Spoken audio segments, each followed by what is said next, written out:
Hoje eu preciso conversar com você sobre confiança. Aquele que confia no Senhor renova suas forças e sobem como águia. Amém? Não importa a circunstância, nós vamos crescer, nós vamos superar os desafios, porque Deus chamou águias, pessoas que têm visão além do alcance, porque o nosso Deus, gente, esse Deus não é gente não é? Então abra sua Bíblia comigo lá em Provérbios 3, 5 e 6, por favor. Eu quero falar um pouco sobre confiança. E aqui está dizendo, vamos ler juntos, gente? Vamos lá, 1, 2, 3 e... Confia de todo...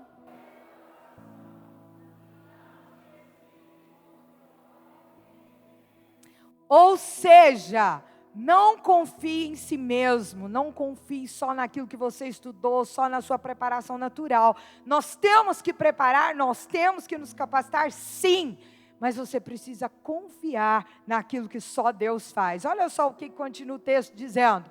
Reconhece-o em todos os teus caminhos, e Ele endireitará as tuas veredas. Agora vai comigo lá, por favor, em Jeremias 17.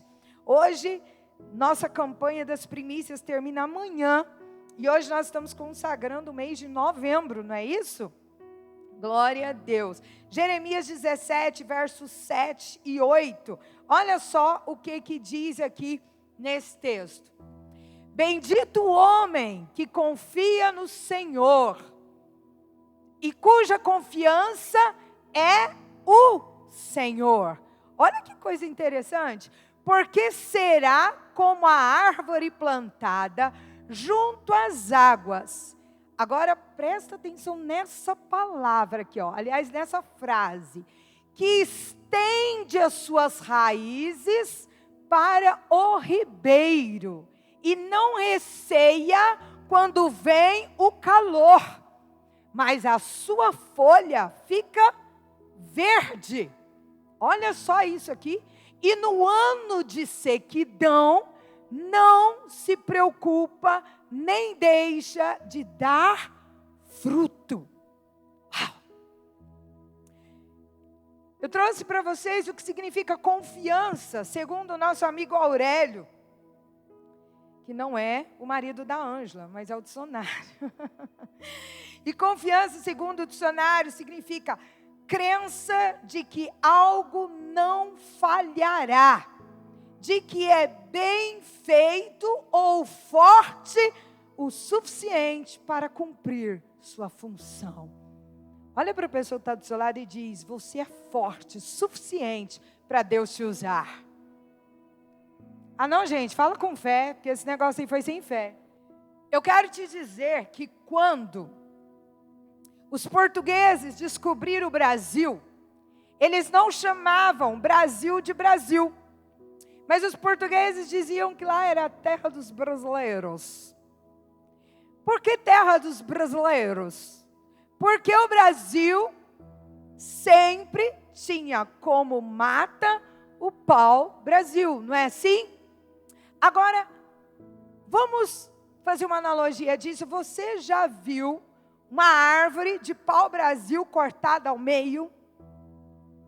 É uma das poucas árvores que tem a sua madeira extremamente vermelha,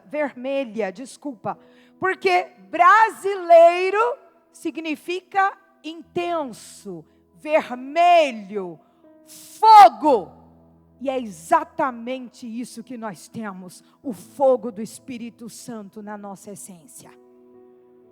Então eu quero liberar uma palavra profética para você. O Brasil não vai ser só o celeiro de alimento do mundo. O Brasil vai levar fogo para as nações.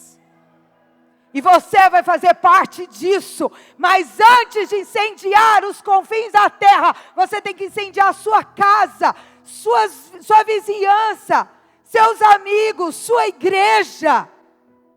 E eu sinto o fogo de Deus aqui hoje, que vai pegar em você. E toda frieza espiritual vai sair em nome de Jesus. Nós sabemos que nós estamos a um passo da volta de Jesus. Quem estava aqui domingo? Meu Deus, o que foi aquele culto? Para mim foi uma prévia da volta de Cristo. O rei está voltando. Não tem mais tempo para nada. Se você ainda está estudando Apocalipse para ver qual a profecia que falta se cumprir, eu vou te acelerar o processo. Nenhuma. Já cumpriu tudo. Sabe o que falta agora? O povo de Deus se unir, porque a Bíblia diz: a unidade do corpo trará Jesus de volta. E é por isso que Deus te trouxe aqui essa noite. Porque você e eu somos um em Cristo. E é essa unidade que atrai o fogo do Espírito Santo, que incendeia, e a profecia vai se cumprir. Nos últimos dias, a glória e o conhecimento do Senhor vai inundar a terra, como as águas cobrem o mar. É isso que vai acontecer. E eu não quero ficar de fora disso. Eu não quero ficar às margens disso. E eu não quero que você também fique. Deus estabelece uma direção, mas participar dela ou não é uma escolha nossa. Eu escolho estar dentro. Eu escolho participar. Abra sua Bíblia comigo lá em Hebreus, por favor.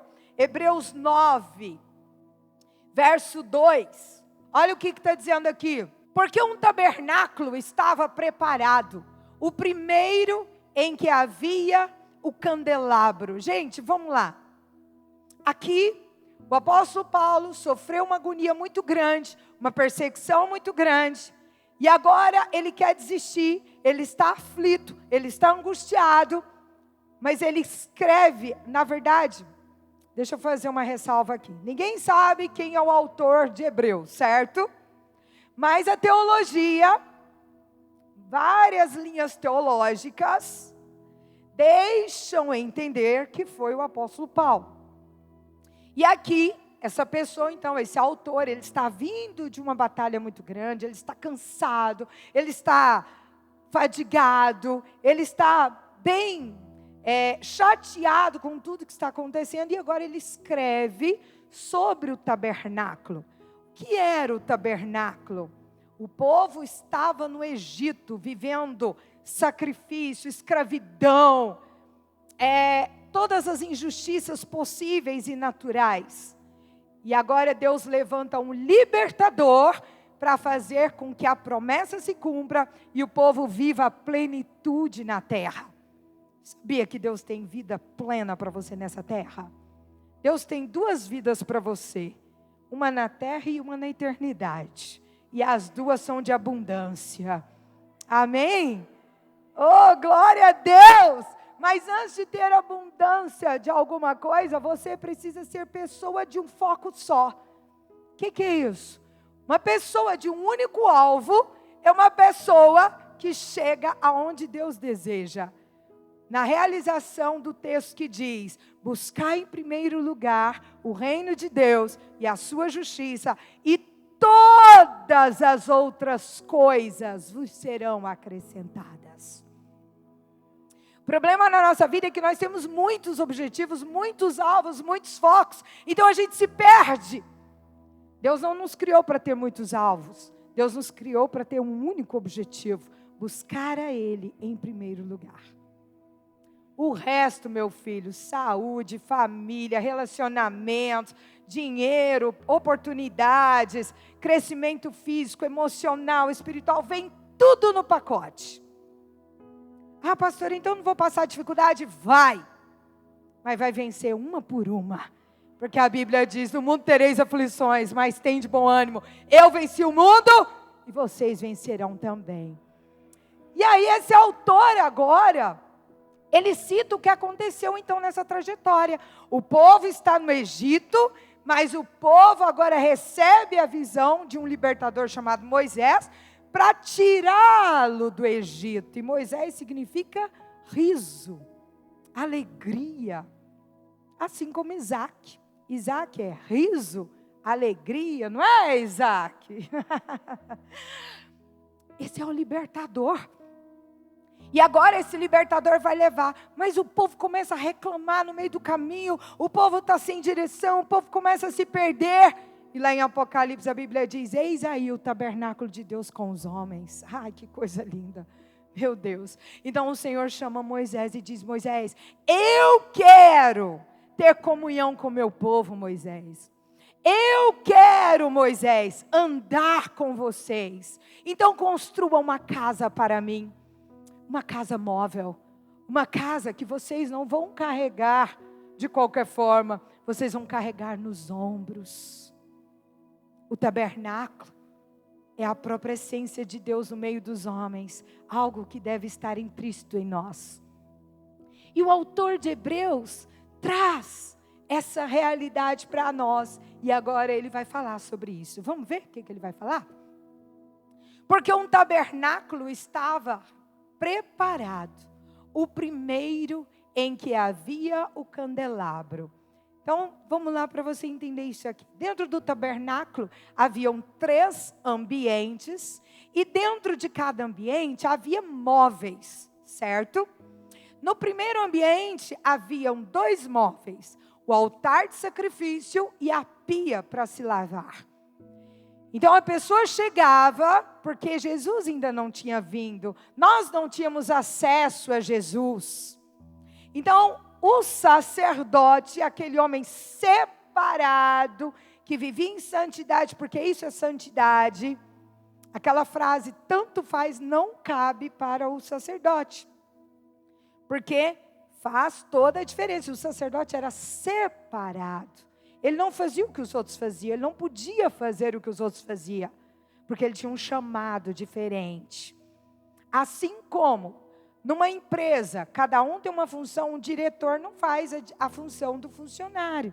O funcionário não faz a função do diretor. Assim era a função do sacerdote. E o sacerdote, então, recebia as pessoas uma vez ao ano. Somente uma vez ao ano. A pessoa levava uma oferta, que era um cordeiro imaculado. O sacerdote cortava o pescoço do bichinho ou imaculava. Aspergia sangue, ou seja, espirrava sangue. Por quê? Porque entendia-se que o pecado era tampado. Mas o pecado não era tirado.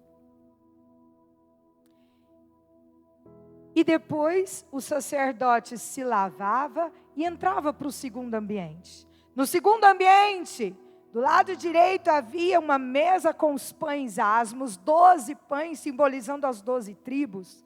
E do outro lado o candelabro e o altar de incenso.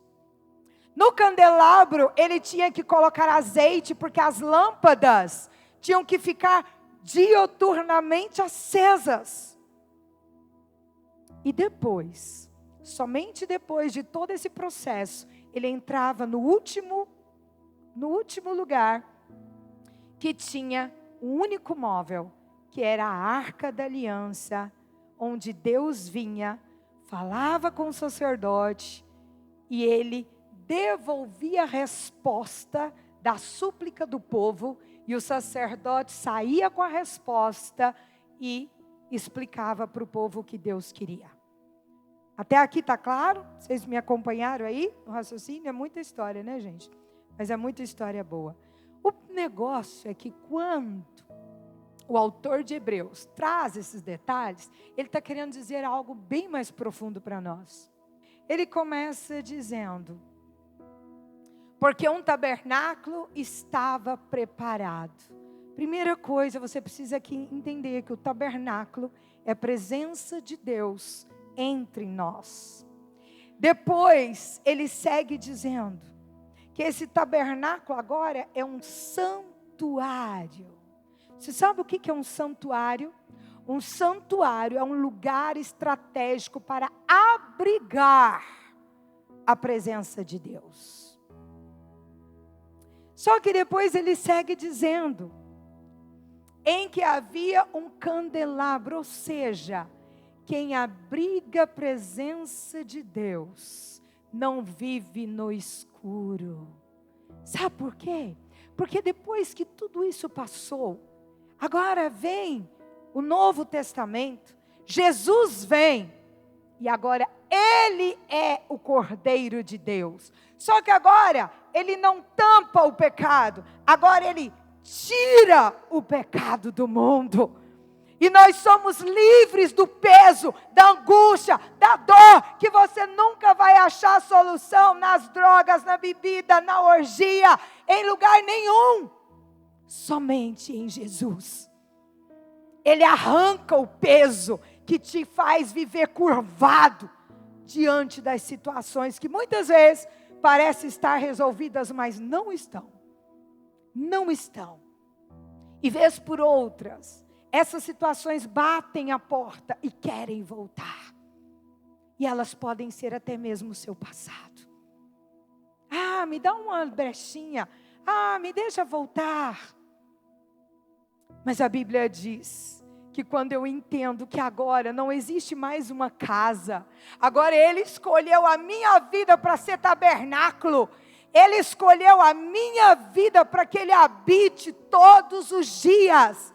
A partir de agora, não há mais escuridão, porque quem abriga a presença de Deus tem que ter azeite o tempo todo, e quem põe azeite o tempo todo mantém as lâmpadas acesas, e quem tem lâmpada ilumina a si mesmo e todos ao redor.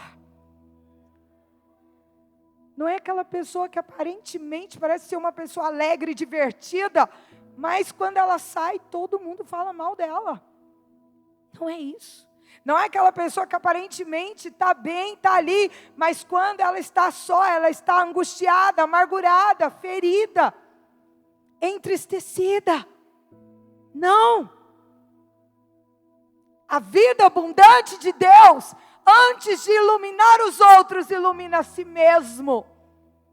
Porque Ele tem relacionamento. É o calor que vem do pau-brasil.